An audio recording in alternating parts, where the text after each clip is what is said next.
So now we are live. We'll give it a moment or two for folks to log in and start watching. Typically doesn't take very long. We're live now on Facebook, Twitter, LinkedIn, YouTube, and probably something that starts with a drum roll. All the socials. We're live on all the socials.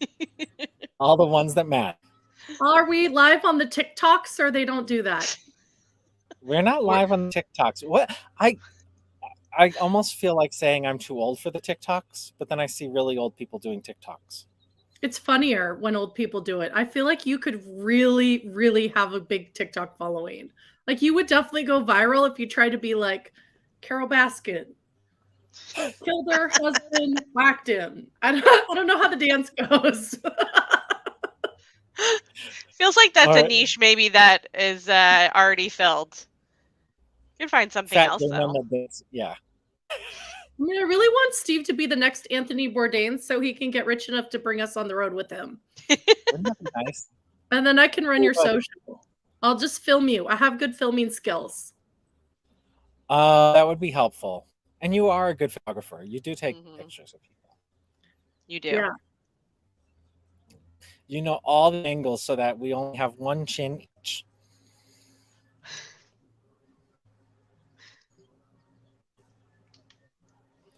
Well, that joke went over like a fart in church. Oh, because you keep cutting out.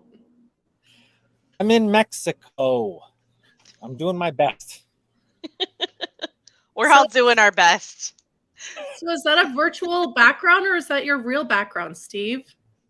That's my real background. And you can see like I have lights in front of me because it's so right behind me. But it's real. I'm really on the New York City subway platform. It's a lie. 49th Street. We do need Maury Povich. No, that is a lie. That has been determined to be a lie. You are not the father. So, Steve, what do we do if no one joins us? We already have people joining us. Oh, that's amazing. Hi, everyone. Hi, everyone. Already somebody's asking Rudy. Is Rudy's inside? So, Steve with Tourism Academy, host of the Business Class podcast.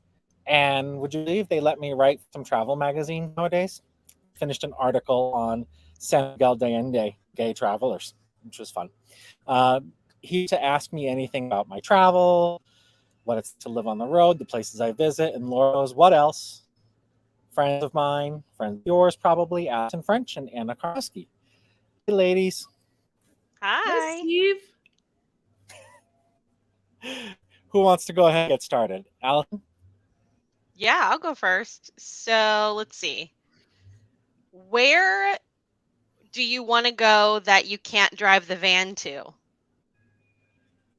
Oh, that's the easy one. Next week I'm in Guadalajara, then I go to Puerto Vallarta, and I want to do Baja California. So I'm going to take a ferry from mainland Mexico to Baja. So you can get from here, but it's a long way around. Beyond that, I have a whole list of places I want to fly to once I'm done driving. So several destinations in South America, like Mexico City. It's not very practical to do it with a van. Europe, you name it. Fly to destinations. I love it. Steve, so I have a question for you. So I think what you're doing is really cool. I think a lot of people want to be like you when they grow up, including this girl right here. So I'm sure a lot of people have maybe like safety concerns about like traveling alone. Would you have any tips for anyone that is interested in doing something like this? Like, how do you stay safe on the road? What are like some pro tips that you would have for someone that's interested in doing this? Pro tip, just do it. I think a lot of folks are more frightened of the unknown than they are of what might actually happen on the road, things that actually do happen on the road, whether that's going through police checkpoints or crossing the border. parking your RV someplace and staying inside in a hotel. Those are all things that you kind of get used to once you're doing it. Another tip that I would say is, I'm traveling with Rudy, and some folks don't like dogs and don't like the trouble of dealing with a big dog. So if someone wants to break into the van, you've got an alarm system to deal with, you've got motion cameras outside, and then you have a dog. So good luck. I like it. So just do it, but bring a dog. Do it, bring a dog.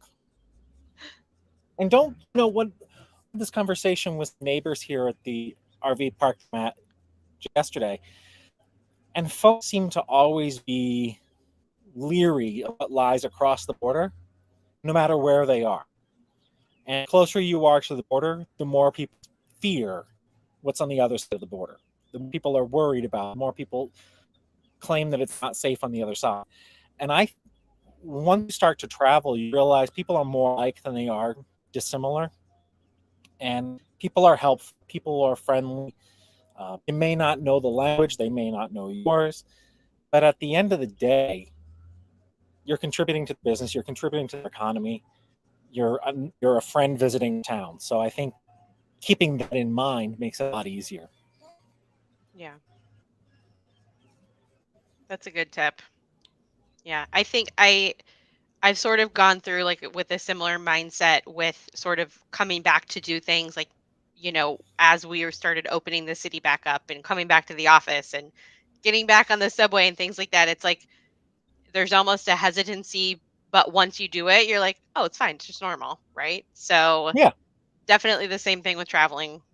And I kind of agree that it's just I think sometimes you listen too much to the media, and the media shows very isolated incidents for any country, and it's not the norm across the entire country. I mean, even here in New York, we have that issue sometimes. They'll hone in on one thing, right. But it's safe to travel, and you don't know until you do it. Mm-hmm. And another thing to think of is even a city like New York, there are 20 million people in the New York area get by day to day safely. There are millions and millions of people here in Mexico that live here and enjoy it and do safely. It really is the exception that makes headline in the States. Right. Yep.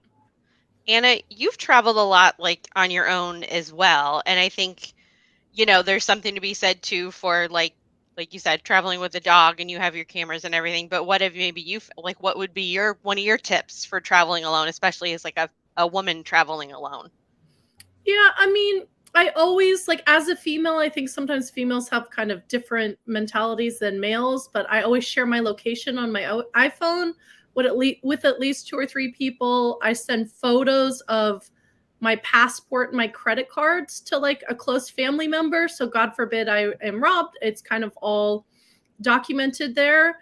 And in general, I don't go out by myself at night unless I really know the city or I have someone to meet up with.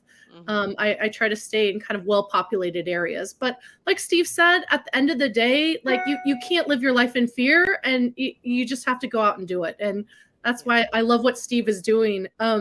Can I ask, I'm sorry, I think I'm asking 2 in a row, Allison, but just in conjunction with what we're talking about, Steve, do you ever get lonely on the road? How are you making friends? I know you have Rudy, but aside from Rudy, tell us about the people you're meeting along the road and, with some unique experiences in that. Oh dear. Okay. First, back to the point about the tips. I did make photocopies of all my important documents and credit cards.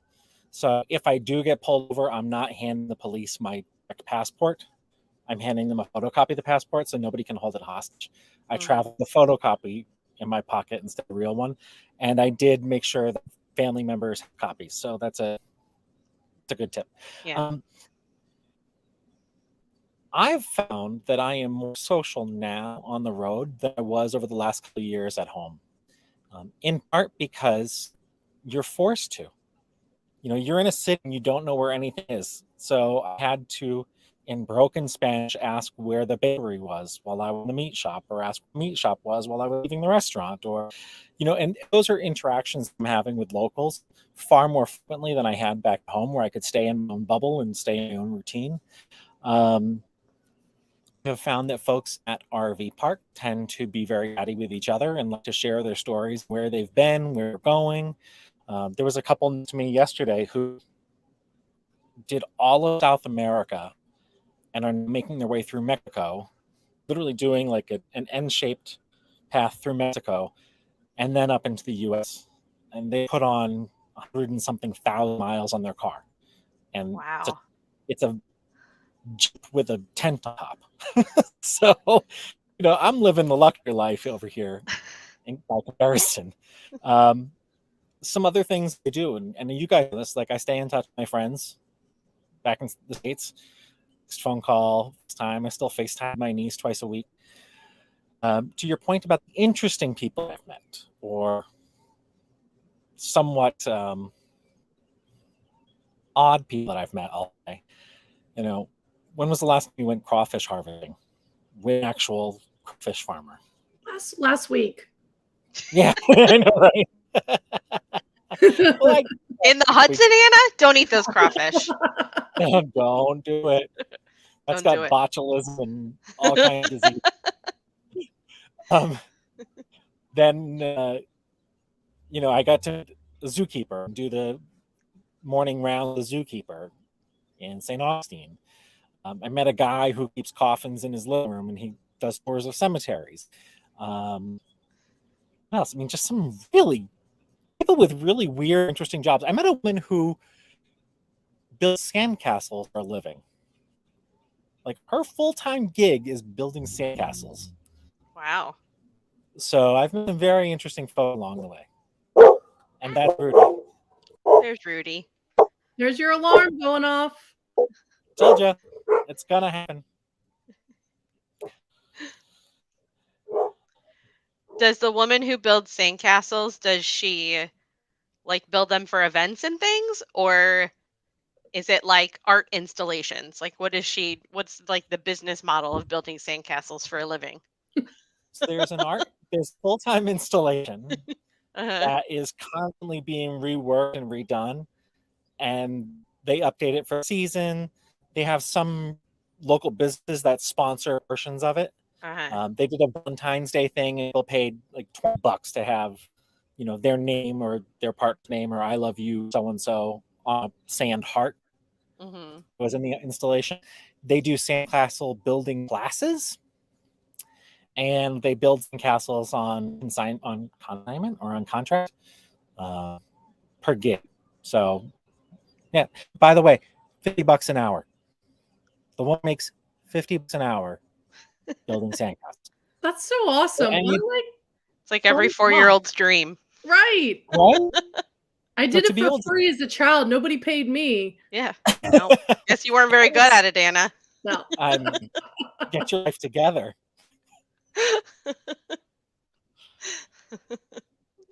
What else? So, what are the gas prices like in Mexico? Oh yeah. Great question, Allison. The best price gas you're gonna get is a taqueria. But okay, I saw that meme too, Steve. Stolen joke. We've all seen the meme, right? The prices, I haven't really seen them spike here in the last couple of weeks.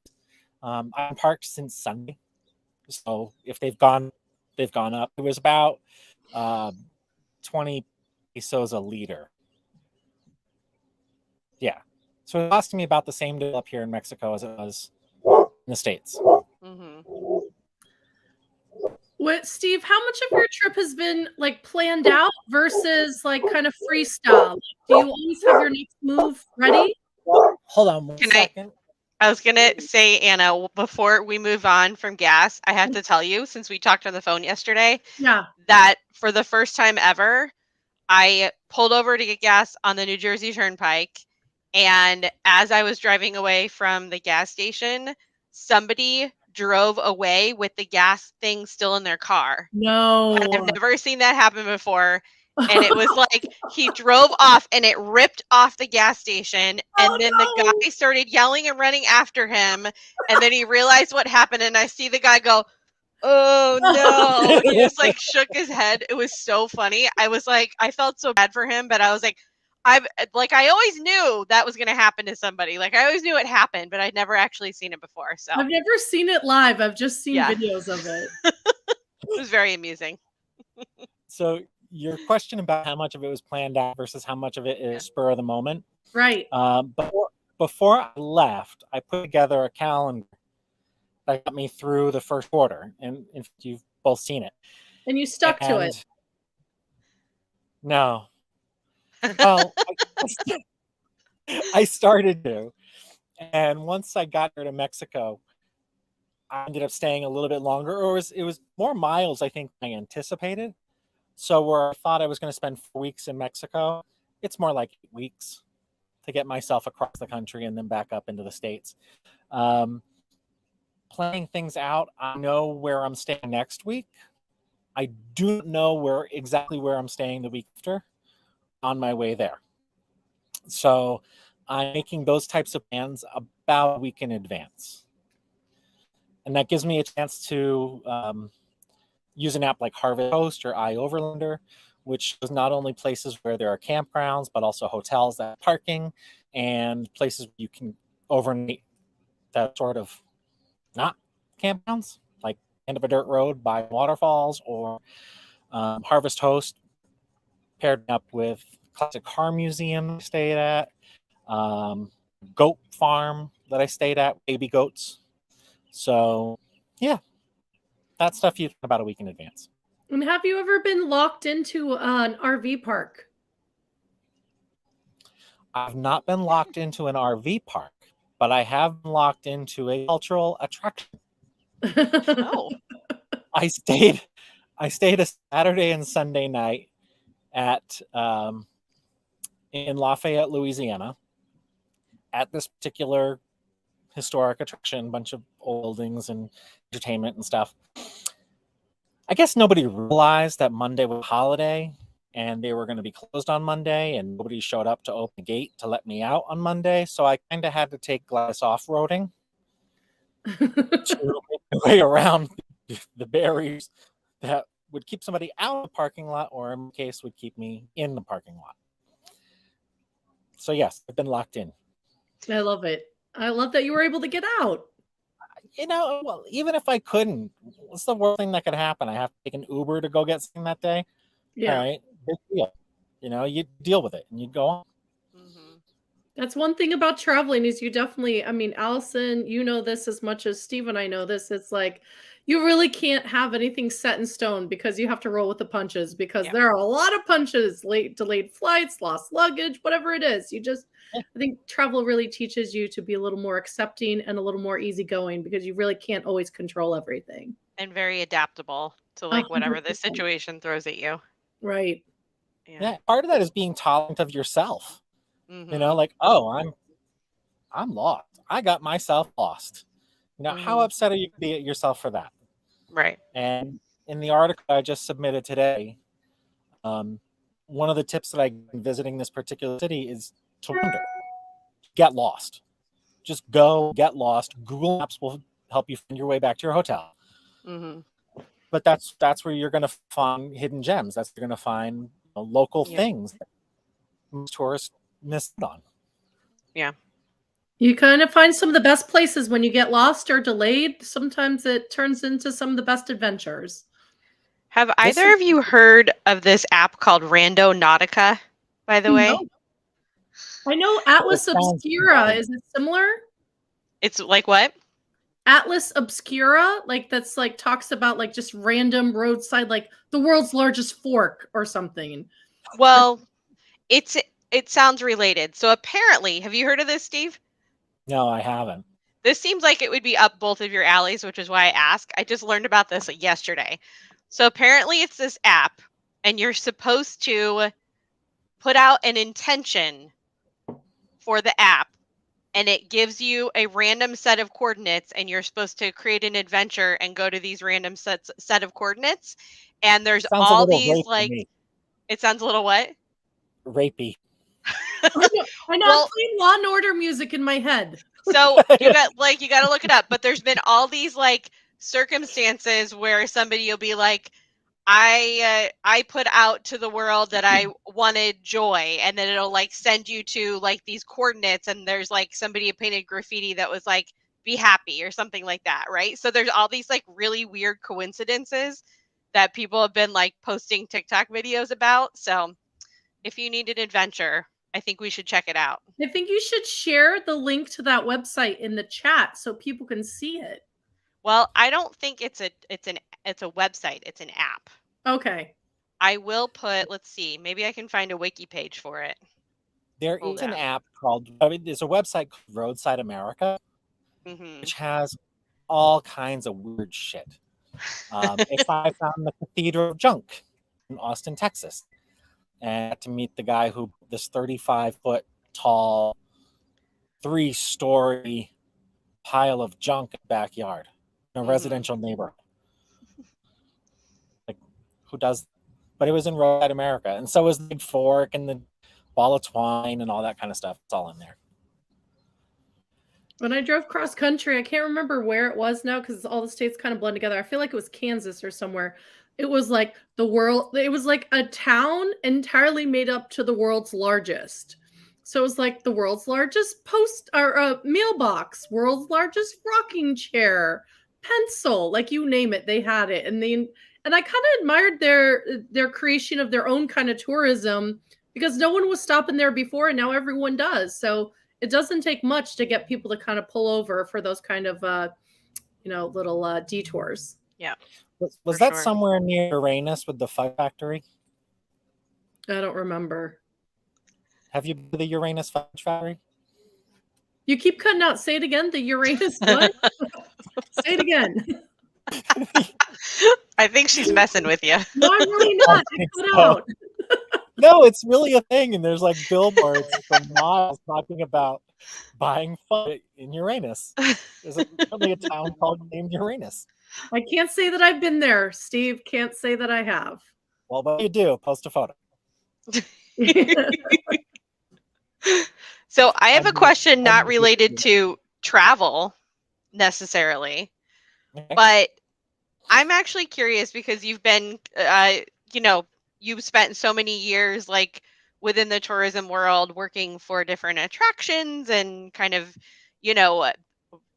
working for businesses that were in Times Square and trying to get people to come in and see things, but starting to work for yourself and starting your own business, what are like some skills that you feel like you really learned that you might not have learned if you hadn't started your own business?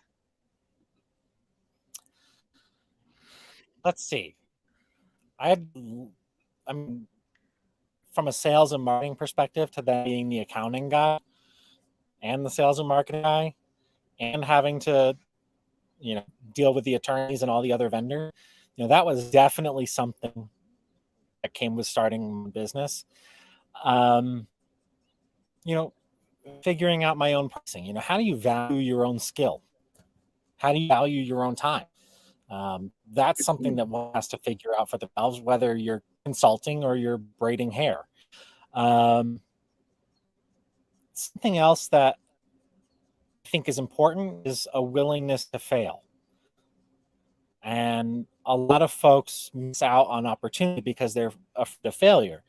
And, the biggest mistake you make is the one that you don't learn from. So as long as you're learning from these mistakes, and you're better off today than you were yesterday, and sometimes you're going to pay for that education. Sometimes it's going to be a costly mistake. But if you learn from it, not that bad. Right. And we're in tourism, we're in brain surgery. It's not like I'm going to slip a scalpel and send somebody into a coma.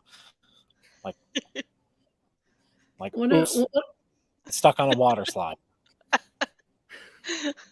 One of my last jobs, we had one of the sayings was fail fast. And so it's like, it's okay to fail, but fail fast and like pivot and realize what the failure was and exactly what you said, Steve. Learn from it and grow from it, because that's how we do learn. Yeah. Right. And don't dwell in it. Right. You know, if you get stuck dwelling in your failures, you never get ahead. And I think, you know, we look at the tourism industry over the last couple of years, the books that are coming out ahead are the ones that were able to learn and adapt. Mm-hmm. And the folks that were stuck in their rut, you know, some of them aren't around anymore. Mm-hmm. Their businesses anyway. I mean, during the pandemic, what was your biggest pivot? I mean, personally, professionally. Well, going from the world of consulting and trade rep, whatnot, and having this concept of adult learning and online learning that we kind of took around with, and that becoming my full-time gig. You know, that happened at the same time that COVID started. So that was a big one for me, and I had to learn a lot. You know, I learned a lot about technology. I learned a lot about adult education and training and how people interact with knowledge and information web. You know, that was a big thing I had to learn, and a big change. What was your biggest failure that you learned from? Oh, my last relationship? We only have 3 minutes left, Steve, not an hour and a half. That's for the bar later, Anna. Yeah. That story. That's for the after show. Yeah. No, you know, I think in business, Rudy said, sit. I think, hey, I think, so Rudy's liking to explain it to me that we are, hey. He's like, your biggest failure was when you tried to let me drive. Yeah, exactly. Podcast with me in the van. Oh goodness. Big business failure. I think, you know, I mean, I signed a hotel contract for something that ended up needing to change dates, and I got stuck. You know, and that's because that wasn't my forte. You know, I know better now, but a costly mistake. Yeah. You learn from it. Yeah. I did learn from it. What else? Any other questions? Allison, do you have one? I have a good one. Go ahead. So I know, Anna, you have to jump off the call early, but Allison and I are going to stick for a little bit, right? No, I was going to be late because I had a town hall with my. Steve, you're in Mexico, and I hear that there can be great sources of medical tourism down there. Is there any medical tourism that you've heard about or would recommend to anyone going to Mexico? Well, I hear Botox is half the price, as it is in the States. Your friend told you? A friend told me, and you know, it's super bright here, so you can see like my eyes are furrowing, and I got a headache from it the other day. I don't anticipate having a headache from eyebrows furrowing next week. I like it. Speaking of scalpels slipping with tourism, never mind. Okay. If I go in and I come out looking like Nicole Kidman or who is the other one? Like, while I'm here. Yeah. While I'm here, just cut some things off and I'm in different places. Okay. What else? Any other questions? Allison, you got a question? I'm trying to think of one. I had one in my brain and it just flew away. Does anybody watching have any questions? You can put them in the chat. Well, while we're waiting for the chat, Steve, how long are you planning on staying on the road? Like, what's the master plan? So, based on my map that I put together, I was planning this. I had 120 dots map. I figure I can make a sort of grand loop in about a year. There are the places that I want to fly to after that. So I'm thinking a year or two. If I find a place that I love and don't want to leave, it'd be longer. I might stick around in Gladys for a while. Like Boise, Idaho? I do plan on visiting Boise, Idaho. Woohoo! Yeah. Where else? There's some small town in Maine that Allison mentioned to me that I want to check out. The one with the bakery, of course. Oh, Damariscotta. I love that That's- that's how he split in his trip. The place with the bakery. I mean, listen, if you need a reason, that's reason enough. I went to Amy's Bakery this weekend and I thought of you. Aw. Oh, I love Amy's. I So know here's you one do. for both of you. A lot of folks, when they travel, like to find the local one type of the same business in each place they go to. So I found a local donut shop in a few places that I visited, or some folks like to find the local music joint or whatever it is. Is there one particular type of activity that you look for, you look to try in each place you visit?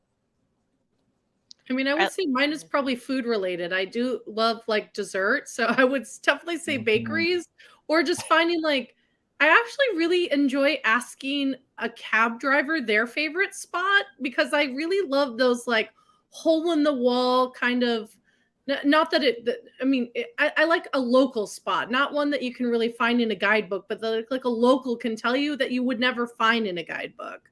Mm-hmm. I like to find bookstores. Oh, okay. The like actual books. You remember those? My ambition for reading far exceeds my propensity for it. Yes. Yeah, I love finding bookstores because I feel like a lot of times like that's where people hang out, and you can kind of get a sense of like what the attitude of the town is like, right? Or like what the people are into like in that town, and what the trends are and different things like that by what they sort of have like featured in the bookstore, and also what the commonalities are if you show up and you're like, oh, I picked up that book at my bookstore. So that's one of the other things I like to do is I like to find a restaurant that has the best review or tons of check-ins or whatever on Google or Yelp or whatever, and ask them to surprise me with an entree. Oh, I like that. Yeah, it's a great, I've had some of the best meals because of that, because I think it's human nature to stick to our comfort zone. Yeah. So if we go to a restaurant, we're going to order grilled chicken over mashed potatoes every time. Mm-hmm. Whereas I've been surprised with all kinds of food in all kinds of places that I never would have ordered off menu, or probably even noticed on my own. So surprise me, sorprendeme. Mm-hmm. I find that I will say one thing when traveling alone, I always kind of feel like the loneliest at a dinner. So I will either like eat at the bar, so you can kind of like talk to the bartender if you want to talk. But there's an app that I actually did. I've done it once in New York, but it's something I want to do. It's called Eat With. And you can like locals will host you in their house, and it's kind of like this like experience that you can do. So you can like go into a local house, and they tell you kind of the menu and what it is and like the price. And I think that's kind of a fun concept, because then you get to meet a local. And I think that's sometimes the best part of any experience, is really interacting with locals. Mm-hmm. I like That's that. cool. One of the other things that I like to do is I like to visit restaurants sort of outside of their peak hours. Yeah. So for dinner early, and you be the only person in the restaurant. And then you actually get a chance to chat with the person who's making your food, or you get to chat with the local who is serving you, but they're not occupied with dozens of other guests. Right. Are you telling us you're already eating at grandpa hours? Is that your translation? Early bird special? Well, I do. I don't like to eat a big meal late. So, and if it's late for lunch, then yeah, I'm gonna go to an early dinner. I'll own it. I like it. Yeah. So where are you What going else? for dinner tonight? I actually have stuff in the fridge to cook, so I'm gonna make myself a hamburger. Then tomorrow I'm gonna spend the entire day out, and then Saturday I'm gonna travel. Yeah. So What's your ratio of eating out versus like cooking in your RV with Gladys? Like 50-50? probably 2-1 eating out. Which way? 2 out and Eating then out. 1 in? Probably. which matches about how often I was cooking before. Mm-hmm. It's pretty good then. Before in the house, I used to make, the meal on one day of the week and, have leftovers for a few days. I Right. don't have the fridge space for that now. But it's so easy. I mean, I ordered in yesterday. I got a remarkable pork sandwich with a pile of guacamole the size of my head. That was my lunch, and I wasn't hungry when dinner time came around because, of course, I've consumed guacamole, lots of it, and mango. Love guacamole. Is that why there's the avocado shortage here? You took all the guacamole. Yes. Steve's in Mexico. Yep. This is correct. And I finally figured out how to pick the perfectly ripe avocado. Oh, and what's your trick? Squeeze it. Well, duh. Great, thanks.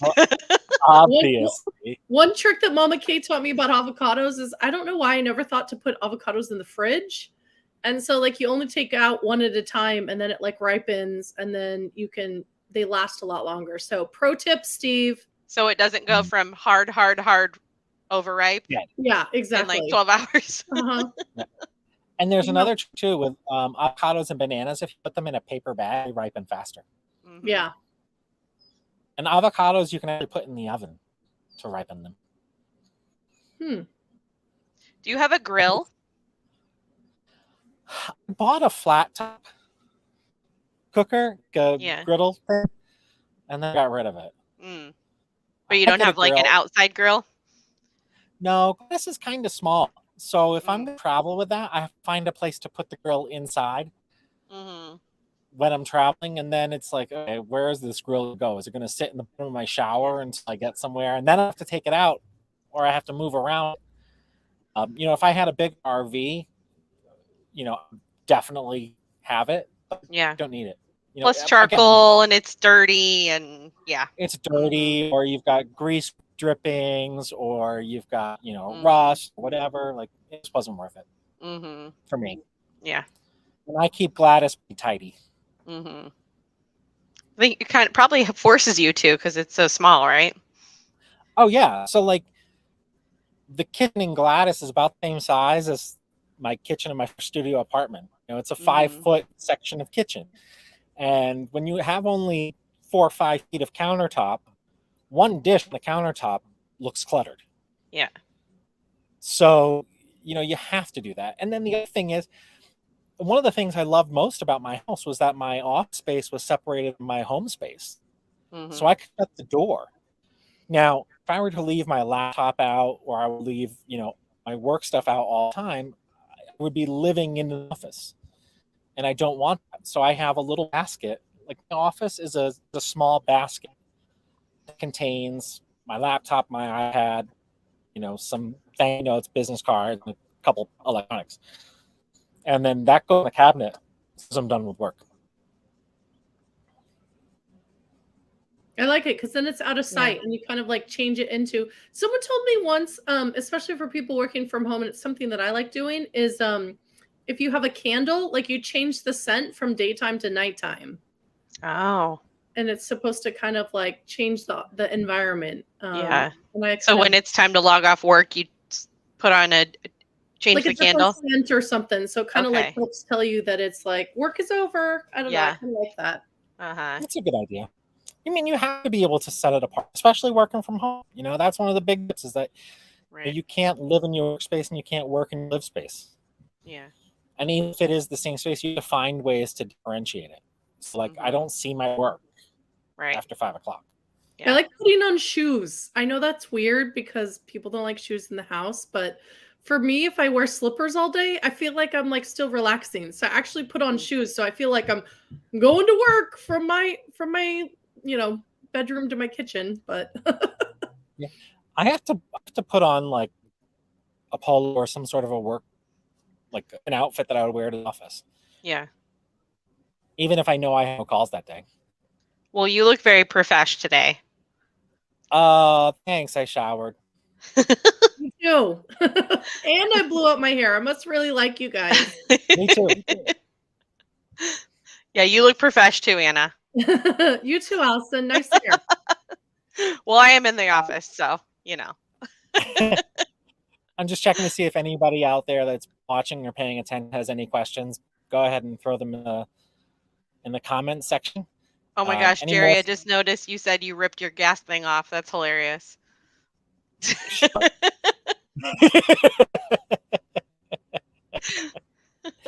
That's funny. Gas is all full service here, like it's like New Jersey. So there's somebody pumping gas. Wow. Fancy. It's a good story. Oh, Jerry, it was embarrassing. I'm sure it was embarrassing. I would be mortified if I did that. Was Allison watching, Jerry? This past weekend, Jerry? So have you guys, so I just got back from DC, like you both know. So I was down there because the SIDA annual conference is going to be down there. So I'm actually curious because I haven't spent a ton of time like in DC, but do either of you have like a favorite attraction or activity you like to do in DC? The Smithsonian.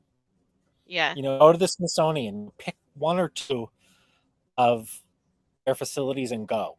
The Portrait Gallery is one of the most underrated or underrated. I mean, the art in is absolutely fantastic. I did the African American History Museum the last time I was there, and it was an incredibly touching experience. So those are the two that I would say. And then you call your senator's office, sometimes have people that work in the office who are there to sort of show you around. Oh, that's a fun one I hadn't heard before. That's a good pro tip. Yeah. I love going to the Lincoln Memorial around sunset, and you can like go to the backside and like sit like literally like around behind him, and not many people know that you can do this, and that's kind of the direction of the sunset, and like bring a little snack or maybe a bottle of wine. I'm not judging. And just watch the sunset. I just think there's something so beautiful, and it's never like no one else is back there usually. Yeah. I really love the Capitol building, not storming it, but visiting it. And leave the podium alone. Yeah. Leave the podium alone. I really, I just think it's kind of cool to just kind of see where all the magic or disaster happens. Depends on your perception. Yeah. Jerry pointed out the Holocaust Museum, which again, it's another of those incredibly touching experiences. It's humbling to see that. And again, it's one of those ones that a lot of folks don't get to go to or don't go to. And that's part of taking yourself out of your comfort zone. Sometimes you have to go and see things that are uncomfortable in order to appreciate the things around us every day. Yeah. The Holocaust Museum, Allison, is really, really intense because what they do is you actually like become someone. So like they give you a little card upon check-in, and you kind of like are related back to someone that really went through it. And they do a really great job, but I will say it's really intense. You're definitely going to need to find a good bar afterwards because it's very heavy. Yeah, I'm sure. When I was at the Museum of African American History, there's one point where they have an old guard tower from a prison, and they're talking about how laws were enacted basically to imprison people, and labor ended up sold and whatnot. There was a woman there who was about mom's age, and her mother that was with her, and I stopped and asked them how that experience might be different for them than it was for me. And here we were, and they were African American, and here we were having this conversation in the middle of the space that would be a real uncomfortable conversation most anywhere else. But it's one that years later I can still flash back to. Right. That's super interesting. Yeah, I think we'll have some good stuff going on there. It'll be nice to be like back with the SIDA crew. Although without the two of you, it won't quite be the same. You're like my SIDA original crew. So geez. What was your first conference, Allison? Do you remember? My first conference? Yeah. My first conference was an IPW in Orlando, and I can't remember. Maybe it was in 2006 or 2005. Okay. I can't remember. I think it wasn't OMCA 2005 we went together, or is that 2006? Well, that would have been afterwards, though, right? No, but not if it was 05. But IPW, so then we've got to find out if IPW in Orlando was 05 or 06. Yeah, we did do OMCA. What'd you say? Was that the year that Harry Potter opened? No, Harry Potter was way later. Yeah. Harry Potter was like 3 years ago. Or 4. My first was in a CITA conference 20 years ago in Montreal. 20 years this year. So you started when you were like 15? 9. 29 and holding. I like it. Yeah. How about you, Anna? Do you remember yours? I feel like it might have been like, because I started at Top of the Rock was my first industry in 2005, July 2005, before it opened in November 2005. So it might have been CITA that summer, August. Was that the year it was in Boston? Oh, no, just kidding. Kirtland went to Boston, so I did not go to that one. Maybe ABA then. That was my first CITA, was Boston. Yeah. I didn't go. Kirtland went to Boston. I do remember that. And then, so whatever was in January, or OMCA. Yeah. One of those two. Mm-hmm. And I'll never forget, I learned a lesson the very hard way.